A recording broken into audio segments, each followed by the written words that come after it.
बीते 19 अप्रैल को उत्तर प्रदेश के कुछ क्षेत्रों में आसमान में कुछ ऐसा नज़ारा दिखाई दिया। तो इसी के बारे में आज हम आपको डिटेल से बताते हैं ये क्या है। कुछ लोग बोलते हैं जादू है, टोना है, धनिया है, पुदीना है, ये सब कुछ नहीं है। आइए इसके पीछे का विज्ञान समझते हैं।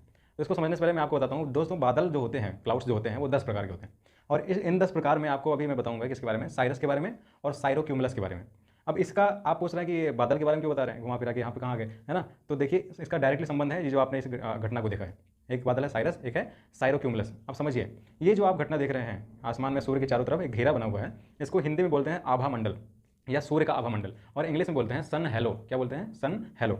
अब समझिए होता क्या है। यही साइरस या साइरोक्यूमुलस बादल जो है, ये पृथ्वी की सतह से लगभग 20,000 फीट पे होते हैं।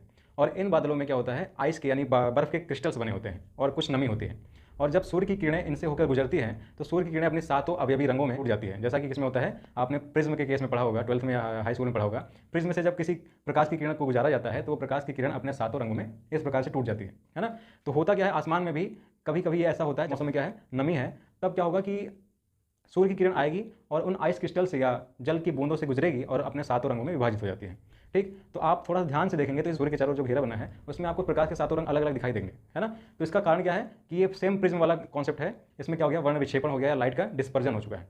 अब दोस्तों इसके साथ साथ दो और घटनाएं होती हैं, एक होता है रिफ्लेक्शन, एक होता है रिफ्रैक्शन, यानी अपवर्तन और परावर्तन। और इसी के चलते ये जो वर्षा की बूंदें हैं या आइस का क्रिस्टल है वो दर्पण की तरह और प्रिज्म की तरह बिहेव करने लगता है। तो इसी वजह से सूर्य के चारों ओर क्या बन जाता है, एक गोल आभा मंडल बन जाता है। लेकिन स्पेशल केस ये क्या है, इसमें देखिए, इसके लिए जो कोण है यानी अपवर्तन कोण है वो कितना होता है, 22 डिग्री होता है। इसलिए इस घटना को 22 डिग्री हेलो इफेक्ट भी कहते हैं। क्या कहते हैं? 22 डिग्री हेलो इफेक्ट। मतलब हमने क्या जाना कि जब सूर्य की किरण किसी वर्षा की बूंद से या छोटे से आइस के बर्फ के क्रिस्टल से होकर गुजरेगी तो वो क्या कर देती है, वो अपने सातों रंग में विभाजित हो जाती है और इस प्रकार की घटना घटित हो जाती है।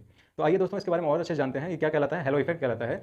तो ये जो सन हेलो आपने देखा है, सूर्य का आभा मंडल, ये केवल सूर्य के लिए ही नहीं है, ये आप रात में भी देख सकते हैं या कभी आपने देखा ही जरूर होगा। तो सूर्य वाला जो होता है उसको कहते हैं सन हेलो, और जो चांद वाला होता है उसको बोलते हैं मून हेलो। ठीक है। अब सन हेलो के बारे में और कुछ इंटरेस्टिंग बात यह है कि आपने जो अभी देखा है गोल गोल एक सिर्फ चक्र, इसके अलावा भी इसके कई सारे क्लासिफिकेशन हो चुके हैं। यानी कि प्रकृति में आप इसके अलावा भी ऐसे कुछ और अच्छे अच्छे नज़ारे देख सकते हैं, जैसा कि आप वीडियो में देख पा रहे हैं स्क्रीन पे, है ना। अब देखिए दोस्तों, ये तो आपको बता दिया सन हेलो कैसे होता है। ठीक है।